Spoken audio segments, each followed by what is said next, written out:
Hello and welcome to Southwest. This is Subhash Chandrabose. Tamil Nadu is heading into a crucial and highly competitive assembly elections in just a few days. Multiple parties are in the race. The well-established DMK and ADMK-led alliances and Nam Tamila Party and also newcomer Vijay Tamilaka Vettikalagam also are in the race and they are gearing up to tough fight. Here's the key factor of this election. Over 1 crore young voters between the ages of 18 to 29 are going to vote in this election. They are very well capable of decide electoral outcome this time. So on one side you have Vijay who is trying to connect strongly with the young voter base. On the other side, well-established DMK and ADMK camps with years of political experience. And Nam Tamil Katchi also targeting young voters across Tamil Nadu. And recently, the Tamil Nadu government, led by Dravida Munnetra Kalagam, rolled out several schemes targeting youth and students. But here is the big question: will that translate into votes, or will Vijay sway this young voter base? Let's hear from the youth and students and what are they really think about this election and the parties who are contesting. Students and young voters seem to be divided in their views. On one side, there are those who do not support Vijay because they either don't clearly understand his political ideology or simply don't find it appealing. On the other side, there are young voters who, despite not having a clear idea of his policies, still support Vijay because they want a change. So, overall, youth support for Vijay appears to be split into two distinct groups. First வந்து அவர் கட்சி ஆரம்பிச்சு 2 வருஷம் கிட்ட ஆயிடுச்சுனா. So first வந்து அவரோட கொள்கை என்னன்னு நிறைய பேருக்கு இன்னமும் கிளாரிட்டியா தெரியாது. ஸோ ஃபர்ஸ்ட் அவர் கொள்கைன்னு கேட்கும்போது என்ன சொல்றாருன்னா சோசியல் செக்குலர் ஜஸ்டிஸ், இதை 3 தான் வந்து அவர் வந்து ஒரு கொள்கையா சொல்லிட்டு இருக்காரு. அது எல்லாமே ஓகே. ஆனா அதுக்கப்புறம் வந்து நான் ஆட்சி வந்துட்டா இதை பண்ணுவேன் அதை பண்ணுன்னு சொல்லிட்டு என்ன சொல்லுவாங்க எல்லாருமே எதிர்பார்த்தோம். அப்படி பார்க்கும்போது திரும்ப இந்த இந்த இத்தனை வருஷமா இருந்த கட்சிக வந்து என்ன செஞ்சாங்களோ அதே தான் திரும்ப செய்யறேன் அப்படின்னு சொல்றாங்க. இவங்க 2000 ரூபாய் கொடுத்தோம்னா அதே 2500 தான் இவரும் தராரு. இப்போ இந்த வந்து இலவசம் அந்த கான்செப்ட் போனோம் மாறினா மட்டும்தான் இங்க வந்து ஆட்சியும் சரி இந்த தமிழ்நாடுன்றது சரி கொஞ்சம் முன்னேற சொல்றாங்க. ஏன்னா இலவசம் கொடுத்தே நம்மள வந்து சோம்பேறி தான் இந்த இந்த மக்களை வந்து மாத்திட்டு இருக்காங்க. ஸோ அதை மாறணும்னு நினைச்சுதான் இந்த இளைஞர்கள்ன்றது நம்ம வந்து அவங்கள ஃபர்ஸ்ட் அங்க சப்போர்ட் பண்ணோம். ஆனா இப்போ அவரோட நிலையே வந்து இங்க சரியா இல்லாத மாதிரி எங்களுக்கு ஒரு ஃபீல் வந்து கொடுத்துட்டு அகைன் அண்ட் அகைன் கொடுத்துட்டே இருக்காங்க. லைக் விஜய் பொலிட்டீஷியனா பார்க்கறதோட ஆக்டரா பார்க்கும்போது எனக்கு பிடிச்சிருக்கு. லைக் அவங்க ஆக்டிங்ல இருந்து நம்ம வந்து லைக் நிறைய லேர்ன் பண்ணோம். ஆனா லைக் ஆஸ் அ பொலிட்டீஷியனா நம்ம பார்க்கும்போது எனக்கு அவங்க கொடுக்குற மேனிஃபெஸ்டோ எல்லாமே வந்து லைக் அதுதான் லைக் அது ஒரு ரியலிஸ்டிக்காவே இருக்கிற மாதிரி தோண மாட்டேது. நார்மலா எல்லா பொலிட்டீஷியனும் லைக் என்னெல்லாம் கொடுக்குறாங்களோ அதே தான் வந்து லைக் இவங்களுமே சொல்றாங்க தவிர இவங்க வந்து நியூவா வந்து கொண்டு வர மாட்டேங்கிறாங்க. இவங்க ஏதாச்சும் லைக் நியூவா புதுசா வந்து கொண்டு வந்தாங்கன்னா ஓகே நம்ம வந்து பிலீவ் பண்ணி போலாம். அவங்க லைக் அவங்களுக்கு டிஃப்ரெண்டா லைக் பாலிசிஸ் கொண்டு வந்தா ஃபைன். ஆனா இருக்கிற பாலிசிஸுமே வந்து லைக் அதை வந்து அதுதான் இவங்க வந்து இவ்வளவு அமௌண்ட் கொடுக்குறாங்க நாங்க வந்து அதோட அதிகமா கொடுக்கணும் தவிர பேசுறாங்க தவிர புதுசா நாங்க எதுவுமே கொண்டு வர மாட்டேங்கிறாங்க. நியூவா ஒண்ணு கொண்டு வந்தா லைக் டோட்டலா டிஃப்ரெண்ட் இருக்கும். அவங்க ஆக்டிங் பார்க்கும்போது லைக் டிஃப்ரெண்டா நிறைய சொன்னாங்க. ஆனா ரியாலிஸ்டிக்கா பார்க்கும்போது அது எதுவுமே ரியாலிஸ்டிக்கா நடக்க மாட்டேங்குது. நடக்குமான்னு தெரியல. ஆனா லைக் கொண்டு வந்து அது நல்லா இருக்கும். விஜய் வந்து அரசியல் அவர் ஒரு தலைவராக ஏத்துக்க மாட்டோம். நான் எப்படின்னா அவர் வந்து ஒரு நடிகருக்கான இதுல வந்து தோற்றத்துல வந்து மக்களுக்கு சேவை செய்யறேன் அப்படின்னு சொல்லிட்டு வந்து இருக்காரு. ஆனா அவரு வந்து மக்களுக்கு சேவை செய்வாருன்றது ஏன்னா தமிழ்நாட்டு மக்களுடைய பல பிரச்சனைகள் நடந்திருக்கு. இப்ப நடந்திருக்கக்கூடிய இஷ்யூக்கள்லாம் எந்த இஷ்யூக்கும் அவர் வந்து ஒரு ஸ்டேட்மெண்ட்டோ இல்ல ஒரு ஆர்ப்பாட்டமோ இல்ல ஒரு போராட்டமோ நடத்தக்கூடிய நிலைமையில இருக்காரு. அதனால வந்து எனக்கு விஜய் பிடிக்காது. தளபதி தானே சப்போர்ட் பண்ணுவோம். சப்போர்ட் பண்றதுக்கு காரணம் என்னன்னா இந்த ஆட்சியில எங்களுக்கு எந்த ஒரு ஸ்பெசிலிட்டியுமே வந்தது இல்லைண்ணா. எங்களுக்குமே சரி எங்க ஊர்ல இருக்கிறவங்க யாருக்குமே வந்ததும் கிடையாது. அதனால இவர் வந்தா எங்களுக்கு எதனா கிடைக்கும்னு நினைச்சு நாங்க சப்போர்ட் பண்றோம்னா. இன்னைக்கு முன்னாடி எதுவும் பண்ணது இல்லைண்ணா. அது வாய்ப்பு கொடுத்தானே பண்ணுவாங்க. வாய்ப்பு கொடுக்காம யாரும் இப்ப தான் வாய்ப்பு கொடுத்து எங்களுக்கும் எந்த ஒரு வாய்ப்புமே கிடைச்சது இல்லையா. வாய்ப்பு கொடுத்து பார்ப்போம். நான் பண்ணுவாங்க நம்பிக்கை இருக்கு. நான் இங்க பெண்களுக்கு இல்ல படிக்கிற பசங்களுக்கு நல்லது நடக்கும் நான் நம்புறேன். இப்போ என்னோட புரிதலை பொறுத்த வரைக்கும் நான் விஜய்க்கு சப்போர்ட் பண்ண மாட்டேன். ஏன் பண்ண மாட்டேன் அப்படின்னு பாத்தீங்கன்னா அவரு நிறைய பேசுறாரு. இப்ப அவர் கொள்கையே பாத்தீங்கன்னா கொள்கை இல்லைன்னு தான் நிறைய பேர் சொல்றாங்க. கொள்கை அவருக்கே கேட்டாலும் அவருக்கு தெரியாது. கொள்கை தலைவர்கள் இருக்காங்க. ஆனா கொள்கைகள் என்ன? கொள்கை தலைவர்கள் எல்லா கட்சிகள் இருப்பாங்க. ஆனா கொள்கைகள் என்னன்றதை அவங்க சொல்ல மாட்டாங்க. அது மட்டும் இல்லாம மற்ற கட்சிகளை விமர்சிக்கிறாங்க. திமுக வந்து விமர்சிக்கிறாங்க. திமுக வந்து ஒரு தீய சக்தி, டிவிக்கு ஒரு தூய சக்தி. எதனால தீய சக்தி? எதனால இவங்க தூய சக்தி? இவங்க எப்படி தூய சக்தின்னு சொல்ல முடியும்? சோ இந்த மாதிரி ஒண்ணு இருக்கு. திமுக ஊழல் பண்ணுதுதான். ஆனா இவங்ககிட்ட கேட்டாலும் அதுதான் சொல்லுவாங்க, திமுக ஊழல் பண்ணுது அதனாலதான் இதுன்னு. ஆனா ஏன் திமுக எதுல ஊழல் பண்றாங்க, எவ்வளவு ஊழல் பண்றாங்க, அந்த டீடைல்ஸ் வந்து தெரியாது. சும்மா எல்லாரும் சொல்றாங்க குற்றவாளின்னு நம்மளும் சொல்லுவோம்னு சொல்லி சொல்லி சொல்லி அரசியல் பண்ணிட்டு இருக்காங்க. இப்ப அது மட்டும் இல்லாம 1,00,000 காலி பணியிடங்கள் வந்திருக்கு, அது வந்து நிரப்பல. இளைஞர்களுக்கு 1,00,000 காலி பணியிடங்கள் இருக்கு, அந்த பணியிடங்கள் நிரப்புங்க அப்படின்னு சொல்லிட்டு மேடையில பேசுறாரு. அந்த காலி பணியிடங்கள் நிரப்புறதுக்கு இவர் என்ன பண்ணியிருக்காரு, இவர் என்ன முயற்சிகள் எடுத்திருக்காருன்னு ஒண்ணு இருக்கு. சோ எவ்வளவு பிரச்சனைகள் வருது. அதாவது இவர் வந்து மோடியும் இவருக்கு எந்த அளவுக்கு ஒற்றுமை இருக்குன்னு பாருங்க. மோடி வந்து அமெரிக்கா கண்டிச்சு ஒரு கண்டனம் தெரிவிக்கிறாரு, அதுல ட்ரம்ப்ன்ற வார்த்தை இல்ல. இவரு மோடியை கண்டிச்சு ஒரு கண்டனம் தெரிவிக்கிறாரு, அதுல மோடின்ற வார்த்தை இல்ல. அந்த அளவுக்கு வந்து விஜய்க்கு மோடிக்கு எந்த அளவுக்கு ஒற்றுமை இருக்குன்னு பாருங்க. அது மட்டும் இல்லாம இப்போ வந்து எல்லா இடத்துலயும் விஜய் தான் வந்து, திருப்பரங்குன்றம் விஜய், இந்த தொகுதியில விஜய் அப்படின்ட்டு எல்லா இடத்துலயும் விஜய் தான் நிப்பாங்க. எல்லாருமே விஜய் நினைச்சா நீங்க ஓட்டு போடணும்னு சொல்றாரு. அப்போ வந்து திருப்பரங்குன்றம் ஒரு கலவரம் நடந்தப்போ அங்க இருந்து விஜய் என்ன பண்ணாரு? சோ 2 சைடும் நம்ம வந்து தலையிடக்கூடாது, இந்த சைடு தலையிட்டா இந்த வாக்கு போயிடும், இந்த சைடு தலையிட்டா இந்த வாக்கு போயிடும் சொல்லிட்டு 2 சைடும் தலையிடாம அவர் வந்து அமைதியாவே இருந்த மௌனம் காத்தாரு. ஒரு வாய் மூடி ஒரு பொம்மையா தான் இருக்காரு அவரு. இப்போ விஜய் வந்து அரசியலுக்கு வந்ததை நான் எப்படி பாக்குறேன்னா, அவர் ஒரு நடிகன் தான், அரசியல் வராரு. சரி, ஓகே. அதுல அவர்கிட்ட ஒரு நல்ல விஷயம் என்னன்னா, இளைஞர்களை அவருக்கு பின்னாடி இளைஞர்கள் கூட்டம் ஒண்ணு இருக்கு. இளைஞர்கள் வந்து அவர் ஒரு அரசியல்ல வர வச்சிருக்காரு. அந்த விஷயத்துல அது ஒரு நல்ல விஷயம். ஆனா இளைஞர்களை வந்து எப்படி வழி நடத்தணும், அவங்களை எப்படி இது பண்ணணும், எப்படி சொல்லி புரிய வைக்கணும் அப்படின்ற இது வந்து அவர்கிட்ட இல்லை. ஏன்னா அந்த ஃபர்ஸ்ட் இன்சிடென்ட்டே அந்த கரூர் இன்சிடென்ட் தான். அதுலயே அவருக்கு எப்படி அதை கையாளணும்ட்டு தெரியல. அந்த மாதிரி அவருக்கு அரசியல் புரிதல் இருக்கா என்னன்னு தெரியல. அது அவர் மட்டும் அப்படியே விட்டுட்டு போயிட்டாரு, என்ன பண்றதுன்னு தெரியல. ரூம்ல போயிட்டு வீடியோ போட்டு இந்த மாதிரி ஆஃபீஸ்ல இருப்பேன், வீட்டுல இருப்பேன் இப்படின்லாம் பேசுறது ஒரு சினிமா டைலாக்கே பேசுற மாதிரி, அதே மாதிரி அரசியலையும் வந்து பேசுற இந்த மாதிரி நிறைய நடக்குது. விஜய் வந்தனால இளைஞர்கள் அரசியல் பேச ஆரம்பிச்சிருக்காங்க அப்படின்னு வேணா சொல்லலாம், தவிர விஜய் பின்னாடி பெருளவுல திரண்டுருவாங்க அப்படின்னு சொல்ல முடியாது. ஏன்னா இதுக்கு முன்னாடி எம்ஜிஆர் வந்தப்போயோ இல்ல விஜயகாந்த் வந்தப்போ அதை சொல்லியிருந்தாங்க, இளைஞர்கள் அங்க இருக்காங்க, இளைஞர்கள் அங்க இருக்காங்கட்டு. ஆனா இப்போ இருக்கிற இளைஞர்கள் பாத்தீங்கன்னா உலக அளவுல இருக்கிற அரசியலையும் இந்திய அளவுல உள்ள அரசியலையும் தொடர்ந்து ஃபாலோ பண்ண ஆரம்பிச்சிருக்காங்க அப்படிங்கிற சமகாலத்துல. அப்படிங்கிறப்ப விஜயோட உலக அரசியல் உள்ள நிலைப்பாடு என்னவா இருக்குன்னு பாத்தீங்கன்னா ஒண்ணு இல்ல. இப்ப வந்து இஸ்ரேல் ஈரான் வார் போய்கிட்டு இருக்கு, இதுக்கு முன்னாடி பாலஸ்தீன் ஜெனோசைட் போய்கிட்டு இருந்துச்சு. இதுக்கு அவர் விஜயோட வாய்ஸ் என்னவா இருந்துச்சா? கிடையாது. இப்ப வந்து மோடிக்கு அகைன்ஸ்டா, என்இபிக்கு அகைன்ஸ்டா, நான் ஒரு ஸ்டூடெண்டா இருக்குனால சொல்றேன், என்இபிக்கு அகைன்ஸ்டா இப்ப வந்துட்டு பேனால் பெண் இந்த மாதிரியான ஸ்டூடெண்ட்ஸுக்கு தேவையான அத்தியாவசிய பொருட்களுக்குமே ஜிஎஸ்டிங்கிறது எங்கேஜ் ஆயிருக்கு. அதுக்கு அகைன்ஸ்டா என்ன பேசியிருக்காரு அப்படின்னு கேட்டா உண்மை கிடையாது. இன்னைக்கு தமிழ்நாட்டுல நிலவிக்கிட்டு இருக்க காலி பணியிடங்களுக்கு ஆதரவா, காலி பணியிடங்களை பூர்த்தி செய்யணும் அப்படிங்கிறக்க விஜய் என்ன பேசியிருக்காருன்னு கேட்டா அதுவும் கிடையாது. இப்ப விஜய் வந்தா மாற்றம் வருமா வராதா அப்படின்ற ஒரு விஷயம் இருக்குல்ல. இப்ப என்னோட பார்வையில் எப்படின்னா, இந்த நம்ம தமிழகத்திலயோ இல்லை ஒட்டுமொத்த இந்தியாவிலயோ எந்த ஒரு கட்சியை எடுத்துக்கிட்டோம்னாலும், எந்த ஒரு பார்ட்டி ஒரு எலெக்ட் ஆகி வந்தாலும் அவங்க பண்ணக்கூடிய விஷயம் இந்த ஸ்கீம்ஸ் இதெல்லாம் கொடுக்குறாங்க. அதையும் தாண்டி அவங்களோட முக்கியமா எல்லாரும் ஒரே விஷயத்துல ஒன்றுபட்டு இருக்காங்க. எப்படின்னா, எல்லாரும் கட்சி பேர் மாறுது, உங்க கொள்கை மாறுது, ஆனா ஒரு விஷயத்துல ஒன்றுபட்டு இருக்காங்க. அதுதான் வந்துட்டு பிரைவேட்டேஷன். எல்லாத்தையுமே வந்து தனியார் மயமாக்கிட்டு இருக்காங்க. இப்ப இருக்கக்கூடிய சூழ்நிலையில இப்ப ஹாஸ்டல்ஸ் எல்லாம் இருக்குல்ல, கவர்மெண்ட் ஹாஸ்டல்ஸ், அங்க இருந்த கவர்மெண்டே வந்துட்டு ஒரு ஹாஸ்டல்ஸ்ல இருந்த கிச்சன்ஸ் எல்லாம் தூக்கிட்டு ஒருங்கிணைந்த கிச்சன் சொல்லிட்டு அதை பிரைவேட் ஆக்கிட்டாங்க. இது இப்ப நிறைய விஷயங்கள் இப்ப பிரைவேட்டைசேஷன் நோக்கி தான் போயிட்டு இருக்கு. இதுதான் வந்து எந்த கட்சியா இருந்தாலும் வந்துட்டு பண்ண போறாங்க. அதுதான் வந்தாலும் விஜயும் பண்ணுவாரு. சினி இண்டஸ்ட்ரீஸை விட்டுட்டு அவரு வந்து அரசியலுக்கு வந்திருக்காரு. இப்ப அந்த விஷயத்துல அவர் அதுல இருக்கக்கூடிய அவரால் பணம் சம்பாரிச்சு அவர் எங்கேயே போயிட முடியும். அவர் அரசியலுக்கு வந்திருக்காரு, அவர் நல்லது பண்றதுக்கான நோக்கத்துலதான் வந்திருக்காரு அப்படின்னு சொல்லிட்டு நம்ம மக்களால பேசப்படுது. அதை நம்ம சரின்னு ஏத்துக்கிட்டோம்னாலும் அவர் ஒருத்தர் மட்டும் அப்படி இருந்து எப்படி அவர் ஒருத்தர் மட்டும் நல்லது பண்ணும், தலைவர் மட்டும் நல்லது பண்ணும் சொல்லிட்டு பண்ணாது எப்படி இருக்கும்? அவர் கூட இருக்கக்கூடிய ஆட்கள்லாம் வந்துட்டு மத்த கட்சியில இருந்து ஊழல் பண்ணவங்க, இது மாதிரி ஆட்கள்லாம் நிறைய பேர் அதுல இருக்காங்க. இதனால வந்துட்டு விஜய் என்னால முழுசா ஆதரிக்க முடியாது. இப்போ வந்து விஜய் அரசியல் வரத வந்து நான் எப்படி பாக்குறேன்னா, நான் அதை முழுசா ஆதரிக்க மாட்டேன் தான்.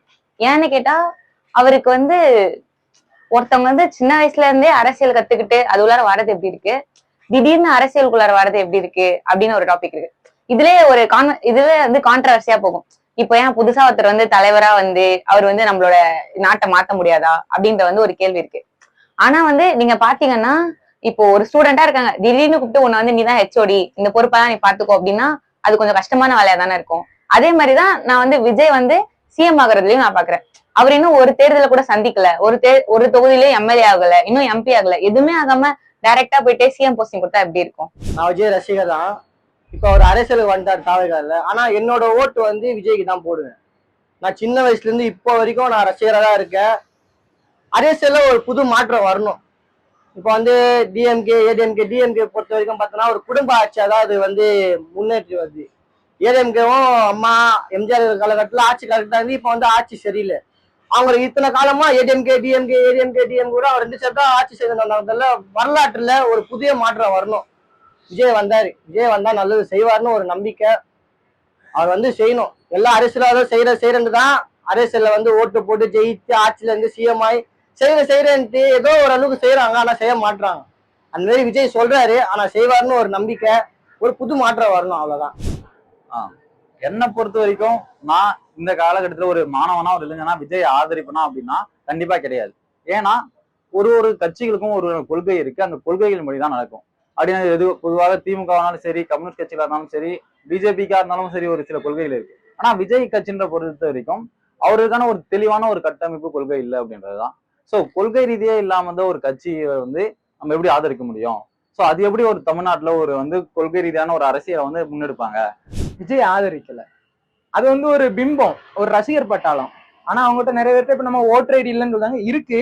ஆனா என்னன்னா அவங்களுக்கு வந்து யோசிக்க மாட்டேங்காங்க. இப்ப நம்ம வந்து நான் ஒரு காலத்துல செருப்பு போட முடிஞ்சா இல்ல, கல்வி முடிஞ்சா இல்ல, ஆனா அந்த இடத்துல இருந்து நான் இங்க வந்திருக்கேன்ல. நமக்கு ஃப்ரீ பஸ் முதல்ல வந்து என்னன்னா பஸ் வந்து நம்ம பிரைவேட்டை மட்டும் தான் இருந்துச்சு. அதை வந்து அண்ணா காலத்துல வந்து அரசு உடமையாக்கி அரசு போக்குவரத்து கழகம் வந்துட்டு கலைஞர் வந்து போக்குவரத்து துறை அமைச்சரா இருக்குதுமே கொண்டு வந்தாங்க. அப்போ எனக்கு வந்து தேவை ஒவ்வொரு இடத்துல இருந்து வந்திருக்குதுன்னா என்ன பஸ்ல ஏறக்கூடாதுன்னா அதுல நான் உட்காந்து வந்துட்டு இருக்கேன், நான் படிக்கேன், அது ஒவ்வொரு கட்டத்திலயும் மாறி வருது. நான் அவங்களுக்கு என்னன்னா இப்ப எல்லாமே சகஜமா கிடைக்கல, அதனால அவங்க மறந்துடுறாங்க வந்த வழி என்ன. இப்ப உங்களுக்கு கரண்ட் இப்ப வந்து ஃப்ரீயா இருக்கு, விவசாயிகள் நிறைய பேர் விவசாய குடும்பத்துல, ஆனா அவனுக்கு தெரியல உன் வீட்லயே அது பயன்படுது. ஆனா நீ அதை வந்து உனக்கு ஈஸியா கிடைக்கும். ஸோ 500 வாட்ஸ் கரண்ட் பில் கட்டினா எப்படி முடியாது. மோட்டார் கரண்ட் 500, அந்த இது 500 வாட்ஸ். அப்போ அது அவனுக்கு இருக்கு, அது அவனுக்கு பழக்கப்பட்டு இதாகிட்டல. பிரியாணியே தினமும் சாப்பிட்டுட்டு இருந்தா அது வந்து சலிச்சு போயிருங்கிற கதை தான். என்னைக்காவது ஒரு நாள் பிரியாணி சாப்பிட்டோன்னா அது டேஸ்டா இருக்கும். அந்த மாதிரி எனக்கு எல்லாம் வரிசையா கிடைச்சிக்கிட்டே இருக்கு ஈஸியா. ஆனா பொருளை மேல ஒரு புலி மாதிரி ஒருத்தன் உட்காந்துட்டு அவன் ஐடியாலஜி, RSS ஐடியாலஜி வந்து 100 வருஷத்துக்கு அவன் என்ன பண்ணணும் அடுத்து அவன் அஜெண்டாவை தெளிவா வச்சுட்டு இருக்கான். இவங்க அது புரியாம ஈஸ ஸ்பாயிலர் அவாதான் ஒரு ஓட்டை வந்து அப்படி ஸ்பாயில் பண்ணி இது பண்றாங்க. ஒரு மாணவனா ஒரு பெண்ணான விஜய் ஆதரிப்பீங்களான்னு கேட்டா கண்டிப்பா ஆதரிப்பேன். இளைஞர்கள் கையில நாட்டு வரணும் அப்படின்னா கண்டிப்பா விஜய் தான் அரசியலுக்கு வரணும்னு சொல்லுவேன். இங்க குடும்ப அரசியல் வேணாம், குழப்பமான அரசியல் வேணாம், புதிய அரசியல வரட்டுமே. விஜய் ஒன்னும் பட வாய்ப்பு இல்லாம இல்ல வறுமை கோட்டுல கீழே இருந்துட்டோ அரசியல்ல வந்தா நல்லா பணம் சம்பாதிக்கிறவங்க நோக்கத்துல வரல. தனக்கு செஞ்ச மக்களுக்கு நாம ஏதாவது செய்யணுமே அப்படிங்கிற ஒரு மைண்ட் செட்ல வந்த பர்சன். சினிமாலேயே முதல் இடத்துல இருக்கிறாரு. ஆனா தன்னோட சினிமாவே வேண்டாம் அப்படிங்கிற ஒரு முடிவை எடுத்துட்டு அரசியலுக்கு வந்திருக்காரு. வந்து விஜய் ஃபாலோ பண்ற கொள்கைகள் எல்லாம் கேட்டீங்கன்னா அவராலே அதை தெளிவா சொல்ல முடியாதுன்னு தான் சொல்லலாம். அவர் இப்ப வந்து தேர்தல் அறிக்கையெல்லாம் விட்டுருக்காரு. அவர் தேர்தல் அறிக்கையை கூட அவரால் புதுசா விட முடியல. நான் மக்களுக்காக இதெல்லாம் பண்றேன்னு கூட அவரால் சொல்ல முடியல. நான் வந்து பெண்களுக்கு வந்து அரசு பேருந்து வந்து எல்லா பேருந்தையுமே இலவசமா வழங்குறேன் அப்படின்னு சொல்றாரு. பெண்களுக்கு வந்து நாப்கின் வந்து மாதம் வந்து கரெக்டா கொடுத்துருவேன் அப்படின்றாரு. அதெல்லாம் ஏற்கனவே இருக்க திட்டங்கள் தான். பெண்கள் வந்து நாப்கின் வந்து மாதம் சரியாக வாங்கிட்டு இருக்காங்க. அது அவருக்கு தெரியுதா இல்லையா என்னன்னு தெரியல. அதே மாதிரி அரசு பேருந்து பெண்கள் வந்து ரொம்ப நெருக்கடியில போறாங்க அப்படின்னு சொல்றாங்க. நீங்க எல்லா பேருந்தையுமே இலவசமா விட்டீங்க, கவர்மெண்ட்டுக்கு என்ன இது பெனிஃபிட் போகும்? எல்லா பேருந்தையும் நான் இலவசமா விடுறேன், அப்பதான் வந்து நான் பெண்கள் எல்லாம் வந்து ப்ரொடெக்ட் பண்றேன் அப்படின்னு சொல்றாரு. அதுவும் இல்லாம திமுக தீய சக்தி, அது மட்டும் தான் அவரோட ஒரே வார்த்தையா இருக்கு. நான் விஜய் ஆதரிக்கிறேன்னா இல்ல டிவிகே ஆதரிக்கிறேன்னா, எனக்கு ஸ்டார்டிங்ல விஜய் ஒரு அரசியலுக்கு வராரு, என்டர் ஆகுறாருன்னா எனக்கு ஓகேவா பட்டுச்சு. ஏன்னா கட்சி ஆரம்பிக்கிறதுக்கு முன்னாடியே அம்பேத்கரை நீங்கெல்லாம் கொண்டாடணும், பிறந்தநாளை கொண்டாடணும் அப்படின்ட்டு கொள்கை தலைவரா அம்பேத்கர், பெரியாரு அவங்களெல்லாம் வச்சிருந்தாங்க. அதெல்லாம் வரவேற்கத்தக்கது. அதனால நானும் ஓகே தான் அப்படின்னு நினைச்சேன். ஆனா கொள்கை தலைவர்களா இவங்கள வச்சுக்கிட்டு முரணா ஒரு சில விஷயம் பண்றதெல்லாம் இருக்குல்ல, அங்கதான் நான் டிவிகேவை என்னது சரியில்லை அப்படின்ட்டு பாக்குறேன். அம்பேத்கரை கொள்கை தலைவரா வச்சுக்கிட்டு அவங்க முதல் மாநாட்டுல இந்தியன் கான்ஸ்டிடியூஷனையும் நேர் எதிரான பகவத்கீதையும் 2 புக்கையும் சமமா வைக்கிறது வந்து முரணா இருக்கு. விஜயனுடைய அரசியல் வருகைய ஒரு சட்டக்கல்லூரி மாணவியா நான் ஆதரிப்பேனா அப்படின்னு கேட்டா நிச்சயமா ஆதரிக்க மாட்டேன் அப்படின்றதுதான். ஏன் அப்படின்னு பார்க்கும் பொழுது ஒரு நபரனுடைய அரசியல் செயல்பாடுகளா இருக்கட்டும், அல்லது ஒரு கட்சியினுடைய கொள்கையா இருக்கட்டும், இப்படி எந்த வகையில பார்த்தாலும் அவர் பின்தங்கி இருக்கிறார் அப்படிங்கறத நம்மளால பார்க்க முடியும். குறிப்பா இன்னைக்கு வல்னரபிள்ஸ், அதாச்சும் பாதிக்கப்பட்ட மக்களா, வல்னரபிள்ஸ் யாரா வேணா இருக்கட்டும், அது விமென்ஸா இருக்கட்டும், இல்ல ஷெட்யூல் கேஸ்ட் ஆர் ட்ரைப்ஸா இருக்கட்டும், மைனாரிட்டிஸா இருக்கட்டும், இப்படி யாராக இருந்தாலும் அவர்கள் மீது நடத்தப்படுகிற வன்முறைகள் இன்றைய தேதிக்கு அதிகரிச்சுக்கிட்டே வருது. குறிப்பா தலித் மக்கள் மீது அரங்கேற்றப்படுகிற வன்முறைகள் வந்து அதிகரிச்சுக்கிட்டே வருது. இந்த மாதிரி நடக்கக்கூடிய விஷயங்களை இவர் எப்படி எதிர்கொள்வாரு? ஒரு கண்டன அறிக்கை விடுறாரா, இல்ல ஒரு போராட்டம் நடத்துறாரா, இல்ல அதுக்கான ஆல்டர்னேட்டிவ்ஸா என்ன வச்சிருக்காரு அதை தடுக்கிறதுக்கு?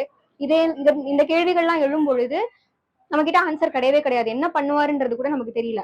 அஸ் அ யங்ஸ்டரா வந்து விஜய் இந்த இந்த பாலிடிக்ஸ் ஃபீல்டுல வந்ததை டு ஐ சப்போர்ட்னு கேட்டா I will say no. I believe it is more of like an influencer marketing மாதிரி தான் இருக்கு. ஏன்னா இட் இஸ் லைக் டைரக்ட்லி கன்வெர்ட்டிங் அவருடைய கொள்கை எல்லாம் okay, that is completely fine அவருடைய இது. But the things that he says and does that contradictory. ஆனா மெயின் திங் பீயிங் தட் அவருக்கு நல்ல விஷயம் தான் வைக்க வராரு. பட் as a person எப்படி சொல்ல, இந்த ஃபீல்டுக்கு அவர் புதுசு first of all. And he does not have எப்படி சொல்ல the implementation knowledge கிடையாது. when it comes, I'm not saying that DMK and other things are good in comparison. அவங்க இதுலயும் நடந்துட்டு தான் இருக்குது. பிகாஸ் அவங்க இதுல வந்து நிறைய ப்ராப்ளம்ஸ் இருக்கு. I'm not saying no, but when it comes to implementation, I believe that Vijay has no chance in going for this as meaningல. நானுமே ஒரு ஃபர்ஸ்ட் டைம் ஓட்டர் தான். எனக்கு உண்மையிலே ரொம்ப எக்ஸைட்டடா இருக்கு. ஃபர்ஸ்ட் டைம் ஓட் பண்ண போறேன். இது ஒரு பெரிய ரெஸ்பான்சிபிலிட்டி எல்லாரும் சொல்ற மாதிரி. அண்ட் விஜய் வந்து கட்சிக்கு வர்றதோ இல்ல ஒரு தலைமையேற்று நடக்கிறதுன்றதுல எனக்கு உடன்பாடு கிடையாது. கண்டிப்பா எனக்கு நம்பிக்கையே இல்லை விஜய் வந்து இதை பண்ணுவாங்க அப்படின்றதுல. ஏன் சொல்ல போனா எல்லாருமே தலைவர்கள்ன்றது வேற, அது உண்மையிலேயே அந்த கொள்கை தலைவர்களையும் வச்சு வழிபடுத்துறதோ இல்ல நடைமுறைப்படுத்துறதுலயோ தான் டிஃபரன்ஸ் இருக்கு. அவர் கொள்கை தலைவர்களா வச்சிருக்காரே தவிர்த்து அவங்கள பத்தி பேசுறதோ இல்ல அவங்க வழியில நடக்கிறதையோ இன்னுமே எதுவுமே வரல. இன்னும் சொல்ல போனா இந்த மாதிரி ப்ராப்ளம்ஸ் எல்லாம் வந்துச்சு, அத்தனை மக்கள் இறந்ததா வந்திருக்கு அப்படின்றப்போ அந்த இடத்துல ஒரு தலைவரா நின்று அவர் பேசியிருக்கணும், பேசல. நாட்கள் கழித்து இன்னொரு தலைவரை பத்தி நீங்க பண்ண சரிதானோ அப்படின்னு இன்னொருத்தவங்க மேல பிளேம் பண்றதுன்னு ஒண்ணு இருக்கு. ஸோ அதுவுமே ஒரு தலைவருக்கான ஒரு நல்ல குணம் இல்லை. ஸோ அதனால கண்டிப்பா விஜய் நான் சூஸ் பண்ண மாட்டேன். Many young voters are also raising an important question. If Vijay becomes chief minister, will he continue the existing welfare schemes? At the same time, they express a sense of accountability, saying that if he fails to do so, they themselves will question him. 2026 இந்த எலெக்ஷன்ல வந்து ஒரு புது அரசியல் கட்சி வந்தா நல்லா இருக்கும்னு தோணுச்சு. ஏன்னா இத்தனை வருஷம் பார்த்தாச்சு, மாத்தி 2 கட்சி தான் இந்த ஆட்சியும் சரி அதிகாரத்துல சரி, இவங்க 2 பேர் மட்டும் தான் இருந்திருக்காங்க. புதுசா ஒரு முகம் வரட்டும், அவங்க என்னதான் பண்றாங்கன்னு பார்ப்போம். ஒரே ஒரு வாய்ப்பு கொடுப்போம். இத்தனை வருஷம் ஏமாத்திட்டோம்ல, ஒரே வாட்டி கொடுப்போம். அவங்க ஏமாத்துறாங்களா இல்ல நம்ம ஏமாறுறோமா இல்ல அவங்களே ஏமாத்தினாங்கன்றது இந்த 5 வருஷத்துல தெரியும். இத்தனை வருஷம் ஏமாந்துட்டோம், அவங்க என்னதான் பண்றாங்க அடுத்த ஒரு 5 வருஷத்துல பார்த்துட்டா தெரிஞ்சிடும். அவங்க நிஜமாவே உங்களை வந்து ஏமாத்துறாங்க அப்படின்னு நீங்க நம்புனீங்கன்னா அடுத்த வருஷம் ஓட்டு போடாதீங்க. நீ இத்தனை வருஷம் நீ ஏமாறலையா? விஜய்க்கு சப்போர்ட் பண்ணுவேன்னு எனக்கு தெரியல. மேபி அவங்களோட மேனிஃபெஸ்டோ அவங்களுடைய ஐடியாலஜி டிஃப்ரெண்டா மாறுச்சுன்னா வந்து அப்போ நான் சப்போர்ட் பண்ணுவேன். மற்றபடி லைக் எந்த பொலிட்டிஷியனுக்கும் சப்போர்ட் பண்ற ஐடியாலும் நான் இல்லை. எல்லாருடைய ஐடியாலஜி மாறணும், எல்லாருக்குமே ஈக்விட்டி வந்து கொண்டு வரணும். அது மட்டும் தான் என்னுடைய மெயின் ஃபோக்கஸ். ஒரு சினிமா உள்ள மிகப்பெரிய ஒரு ஃபேமஸான நடிகர், அப்படி இருக்கிற நடிகர் வந்து திடீர்னு அரசியலுக்குள்ள வந்துட்டாருன்னா அவரு இருக்கிற ஃபேன் பேஸ் வந்து அப்படியே இருக்கு. அதுல இருந்து நம்ம வந்து தமிழ்நாட்டில் ஆட்சியை பிடிச்சிட முடியாது என்னன்றதுலாம் இங்க வந்து இது கிடையாது. விஜய் வந்தா பண்ணுவாரா பண்ண மாட்டாங்கிற கேள்வி இல்லை. இங்க யார் வந்தாலும் இங்க வெல்ஃபேர் ஸ்கீம்ஸ்க்கான டிமாண்டுங்கிறது தொடர்ந்து இருந்துகிட்டு இருக்கு. அப்படி ஒரு எக்கனாமிக்கல் சுச்சுவேஷன்ல தமிழ்நாடு இந்தியாவும் இருந்துகிட்டு இருக்கிறது தான் இங்க நிரசனமான உண்மையா இருக்கு. ஆனா விஜய் வருவாரா அப்படிங்கறதுதான் கேள்வி. விஜய் வந்து அவரோட வெல்ஃபேர் ஸ்கீம்ஸ் கொண்டு வந்தாலும் அந்த வெல்ஃபேர் ஸ்கீம்ஸ் யாருக்கானதா இருக்கு அப்படின்னு தான் கேள்வி. இன்னைக்கு அவங்களோட பார்ட்டியில இருக்கக்கூடிய பெண்களே, எலைட் பெண்களே இல்ல எலைட் மென்ஸுமே என்னவா சொல்றாங்க, அதேதான் இதுக்கு முன்னாடி வந்து நம்ம ஒரு பெண்கள் சொல்லியிருந்த பார்த்துதான் ஃப்ரீ பஸ்ஸுங்கிறது வேண்டாம், ஃப்ரீயா கொடுத்துதான் மக்களை சோம்பேறி ஆக்குறாங்கிறது அந்த கட்சியோட உயர்தட்டு அந்த கட்சியோட நிர்வாகிகள்கிட்ட இருந்து அந்த மாதிரியான கருத்துக்கள் வரும்போது விஜய் மட்டும் நினைச்சு என்ன பண்ண, விஜய் சிஎம்மாவே ஆனாலுமே விஜய் சுத்தி இருக்கக்கூடிய அமைச்சர்கள் யாரா இருக்க போறாங்க, இந்த மாதிரி கருத்துக்களை சொல்லிக்கிட்டு இருக்க ஒரு அமைச்சர்களா தான் இருக்க போறாங்க. அப்படி அமைச்சர்களோட எந்த ஒரு டிமாண்ட் இல்லாம, அமைச்சர்கள் எந்த ஒரு ஆதரவு இல்லாம விஜய் ஒரு சிஎம்மாவை மட்டுமே வச்சுக்கிட்டு ஒரு சட்டத்தை கொண்டு வர முடியாது அப்படிங்கறதுதான். விஜய் எதுவுமே பண்ணல அரசியல் அப்படின்னா நானே கேள்வி கேட்பேன். சின்ன பிள்ளைல இருந்து பெரியவர் வரைக்கும் இந்த அரசியல் பேசினாலே, எங்க வீட்டுல பேசினாலே அரசியலை பத்தி பேசிட்டு இருக்கேன்னு சொல்ற அதே குடும்பம் தான் இன்னைக்கு எல்லாருமே கூட்டு குடும்பமா உட்காந்து அரசியல் பத்தி பேசுறோம். அந்த மாற்றம் நமக்கு ஏற்பட்டிருக்கு உண்மையாவே. ஊழல் அப்படிங்கிற ஒரு வார்த்தை போய் மக்களுக்கு பண்றோம் அப்படிங்கிற ஒரு வார்த்தை வந்திருக்கு. இன்னைக்கு பலருமே அரசியல் விரும்புறாங்கன்னா அது விஜய் ஆள மட்டும்தான். கண்டிப்பா அதனால விஜய் வரணும் அப்படிங்கிற ஒரு ஆணித்தனமா சொல்றேன். அது மட்டும் இல்லாம ஒரு தலைவருக்கான முக்கியமான ஒரு பண்பா ரெஸ்பான்சிபிலிட்டின்ற ஒரு விஷயத்த நம்ம பாக்குறோம். அதாவது ஒரு தன்னால் அரங்கேற்றப்பட்ட ஒரு செயலுக்கோ இல்ல தன் கட்சியால் அரங்கேற்றப்பட்ட ஒரு செயலுக்கோ தான் ரெஸ்பான்சிபிலிட்டி எடுத்துக்கிறோம் அப்படிங்கிற விஷயம். அந்த ரெஸ்பான்சிபிலிட்டிய 0% கூட ஒரு தலைவரா அவர் எடுத்துக்கல கரூர் விஷயத்துல அப்படின்றத பார்க்க முடியுது. கரூர் விஷயத்துலன்னு இல்ல, அடுத்தடுத்து நடக்கக்கூடிய அத்தனை விஷயங்களுக்கும் எதுக்குமே ரெஸ்பான்சிபிலிட்டி எடுத்துக்கலன்றதை நம்மளால பார்க்க முடியுது. அது யாரு காரணம்ன்றது செகண்டரி. ஆனா அது அவருக்காக கூடப்பட்ட கூட்டம், அவரால் கூட்டப்பட்ட கூட்டம் அப்படின்ற ஒரு காரணத்துக்காகவாது ஒரு சின்ன ரெஸ்பான்சிபிலிட்டி எடுத்திருக்கணும் அப்படிங்கறத நம்ம எதிர்பார்த்தோம். ஆனா அது சுத்தமா நடக்கல. There are multiple aspects that is lacking. மெயினா என்னன்னா the whole structure of the party itself, it just consists of only like fanatics ன்னு நான் சொல்லுவேன். It does not have like a proper political knowledge வேணும் இந்த ஆஸ்பெக்ட்னு வரப்ப. The thing was இந்த விஷயத்துல ஏன் நான் பொலிட்டிக்கல் ஆஸ்பெக்ட் தேவைன்னு சொல்ல வரேன்னா, you can't differentiate good from evil. நீங்க ஃபேனட்டிக்ஸா இருக்கப்ப அவர் என்ன செஞ்சாலுமே நியாயம், என்ன செஞ்சாலும் கரெக்ட்ன்ற பட்சத்துல even if you say something wrong you can't say this is அவர் சொல்ற தப்பு, you can't hold him responsible. இப்போ that's what we are lacking. ஏன்னா இப்போ இத்தனை இஷ்யூஸ் நடக்கிற பட்சத்துல there protest, but can we hold someone responsible as something சேஞ்ச்ன்ற பட்சத்துல it is not. That is where we are still lacking. If in case like our has a chance to change everything and does it better, then it is a possibility that we might vote for him. But as of right now there is no chance that he is going to I'm going to vote for him. I don't think he can win it too. That's my honest opinion. While there is a slight support for Vijay on one side, many young voters also have a clear understanding of the welfare and student focused schemes implemented over the decades by the Dravida Munnetra Kalagam and Anithu Indiya Anna Dravida Munnetra Kalagam governments, which have ruled Tamil Nadu for more than 50 years. Laptop ஸ்கீம்ன்றது நம்ம கொண்டு வந்து பார்த்தீங்கன்னா இங்க இருக்க tech சப்போர்ட்டை groom பண்றதுக்காக தான் கொண்டு வந்தாங்க. ஆனா இந்த மாதிரி ஒரு ஸ்கீமையே ஒரு பொலிட்டிக்கலா கொண்டு போயிட்டு அவங்க மூவ் பண்ணி அவங்களுக்கு தேவையான டைம்ல மட்டும் யூஸ் பண்ணிக்கிறாங்க. அதாவது ஏடிஎம்கே பீரியட்ல பாத்தீங்கன்னா +2 பசங்களுக்கு லைக் வருஷம் கொடுத்துட்டே வந்தாங்க. ஆனா இப்போ இந்த கவர்மெண்ட் பாத்தீங்கன்னா இத்தனை வருஷம் விட்டுட்டு எலெக்ஷன் வரும்போது இந்த வருஷம் மட்டும், அதுவும் +2 பசங்களுக்கு கூட கிடையாது, காலேஜ் ஃபைனல் இயர்ஸ் பசங்களுக்கு மட்டும் கொடுக்கணும் போது அது கண்டிப்பா அது ஒரு கேள்விக்குறியா தான் இருக்கும். இதுல கவர்மெண்ட்டுக்கான பெனிஃபிட் இருக்கலாம். அவங்க லைக் இந்த மாதிரி இவ்வளவு பாலிசிஸ் நாங்க கொடுக்குறோம், அதனால நெக்ஸ்ட் டைம் அவங்களுக்கு எலெக்ஷன் மேபி எலெக்ஷன் டியூரிங் அந்த எலெக்ஷன் டைம் அப்போ அவங்களுக்கு இதுவாகலாம், அவங்களுக்கு லைக் எலெக்ஷன் ஓட்டுக்கு ஜாஸ்தி ஆகலாம். தவிர மற்றபடி லைக் பீப்புளுக்கு பெனிஃபிட் ஆகுதுன்னா இப்போ 100% நம்ம சொல்லலாம் லைக் மேக்ஸிமம் ஒரு 40 இல்லனா 30 சொல்லலாம். மொத்த பேருக்கும் பெனிஃபிட் ஆகுதுன்னா அது கிடையாதுன்னு நாங்க சொல்றோம். நிறைய பேருக்கு லைக் அவேர்னஸும் இருக்க மாட்டேங்குது பீப்புளுக்கு இந்த மாதிரி லைக் இவ்வளவு பெனிஃபிட்ஸ் இருக்குன்ட்டு. ஃப்ரீ பஸ் பாஸ் இருக்குன்னு நீங்க சொல்றீங்க, ஆனா அந்த பஸ் பாஸ்ல லைக் போனாலுமே உமனை லைக் டோட்டலா டிஃப்ரெண்டா ட்ரீட் பண்றாங்க. அதுவுமே எங்களுக்கு ரொம்ப கஷ்டமா இருக்கு. இல்ல படிக்கிற பசங்களுக்கான ஒரு நாள் முதல்வன் திட்டமா இருக்கட்டும், இப்ப இருக்கக்கூடிய லேப்டாப் இஷ்யூ, அது யூஜில இருந்து பிஜி வரல கொடுக்கணும் அப்படின்னு சொல்லிட்டு கேட்கறோம். ஃபர்ஸ்ட் இயரை படிக்கக்கூடிய முதல் யூஜில பண்ற ஃபர்ஸ்ட் இயர் பசங்களுக்கு 100 லேப்டாப் கொடுக்க சொல்லி கேட்டிருக்கோம். ஒரு சில இடத்துல கொடுத்துருக்காங்க. இதெல்லாம் ஒரு சக்சஸ்ஃபுல்லான இதுதான்.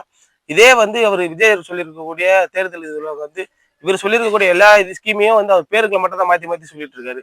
ஆனா ஆக மொத்தத்துல ரெண்டுமே ஒரே ஸ்கீமோட இதுதானே. திமுக இந்த கவர்மெண்ட் இப்ப இருக்கக்கூடிய கவர்மெண்ட் மாணவர்களுக்கு லேப்டாப் கொடுத்துருக்காங்க, அது வரவேற்கத்தக்க விஷயம். ஆனா இவங்க என்ன விமர்சிக்கிறாங்கன்னா, இலவசங்களை எதுக்குறோம் அப்படின்னு சொல்லிட்டு விமர்சிக்கிற டிவிக்கு என்ன சொல்றாங்க, என்னோட புரிதல்னா லேப்டாப் கொடுத்தது வரவேற்கத்தக்க விஷயம். ஆனா லேப்டாப் எல்லாருக்குமே கிடைக்கல, ஃபர்ஸ்ட் இயர்ஸ் கிடைக்கல. ஏன்னா ஃபர்ஸ்ட் இயர்ஸுக்கு ஓட்டர்ஸே இல்லை, ஸோ அதனால ஃபர்ஸ்ட் இயர்ஸ் கிடைக்கல. ஸோ இவங்க எலெக்ஷனுக்காக தான் தராங்கன்னு புரியுது நமக்கு. ஆனாலும் லேப்டாப் கொடுத்தது ஒரு வரவேற்கத்தக்க விஷயம். அது ஒவ்வொரு வருஷமும் கொடுக்கணும். ஆனா 5வது வருடம் தான் கொடுக்குறாங்க. இன்னைக்கு நான் ஸ்கூல் படிக்கும் போது எனக்கு லேப்டாப் இருந்ததுனால அந்த லேப்டாப் மூலயமா தான் நான் சில விஷயங்கள் இன்னைக்கு நான் ஃபைனல் இயர் ப்ராஜெக்ட் எம்எஸ்எல்ல முடிச்சிருக்கேன்னா அது காரணம் அந்த ஒரு லேப்டாப்ல கத்துக்கிட்ட விஷயங்கள் தான். இன்னொன்னு, நான் டிவிங்கிற விஷயத்த பார்க்க ஆரம்பிச்சது கலைஞர் காலகட்டத்துல கொடுத்த ஃப்ரீ டிவில தான். அதுக்கு முன்னாடி யார் வீட்டுல தெருவுல ஒரு டிவி இருக்கும்.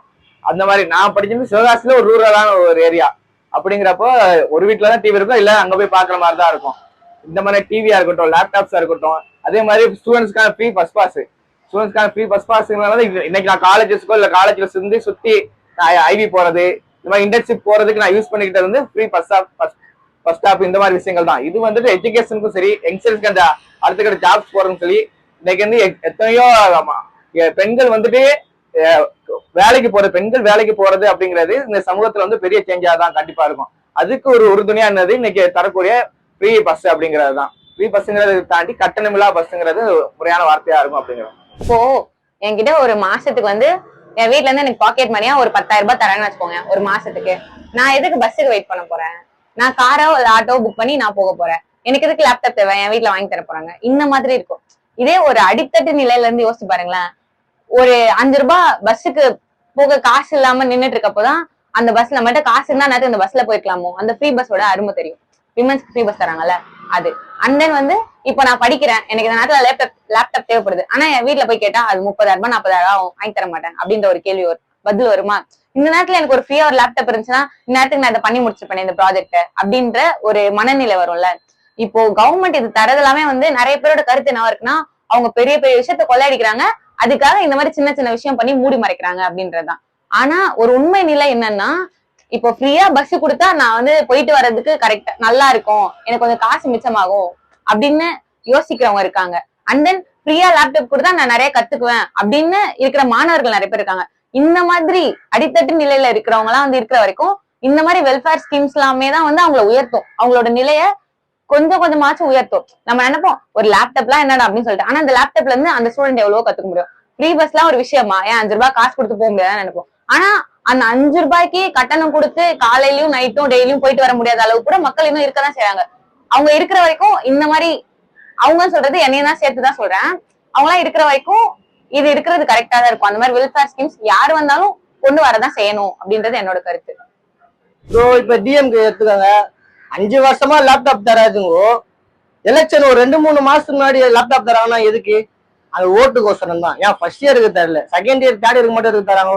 அம்மா ஆட்சியில இருக்கும் போது 11th 12th காலேஜ் படிக்கிறவருக்கும் லேப்டாப் கொடுத்தாங்க, அந்த 5 வருஷத்துல கொடுத்தாங்க. இந்த டிஎம்கே பொறுத்த வரைக்கும் 5 வருஷம் கேச்சு. எலெக்ஷன் முன்னாடி 2-3 மாசத்துக்கு முன்னாடி லேப்டாப் கொடுக்குறாங்கன்னா எதுக்கு? ஓட்டுக்கோசரம். அந்த ஓட்டுக்கோசரம் தான் லேப்டாப் கொடுக்கணுமா? ஏன் இது முன்னாடி கொடுக்க மாட்டீங்களா? ஓட்டுக்கோசரம் எதுக்கு பண்றீங்க? எதுக்கு ஆச்சு ஓட்டுக்கோசரம்? மக்களுக்கு நல்லது செய்யணும். நான் முதல் பொறுத்த வரைக்கும் நான் முதல் காசு 1000 ரூபாய் உயிலுதான். ஒரு சில பேருக்கு உயில, சில ஆதார் கார்டு இஷ்யூ ஆகுது, ஆதார் கார்டு அப்டேட் பண்ண சொல்லுது, சிலது இஷ்யூ ஆகுது. கவர்மெண்ட் ஸ்கூல்ல பச்சாதான் அந்த 1000 ரூபாய் உயர்னு சொல்லுது, சிலது உயில. அது என்ன பண்ண முடியும்? ஒரு ஓட்டுக்கோசரம் தான் லேப்டாப் தர வேணா, அப்படிப்பட்ட லேப்டாப்பை தர தேவை இல்லை.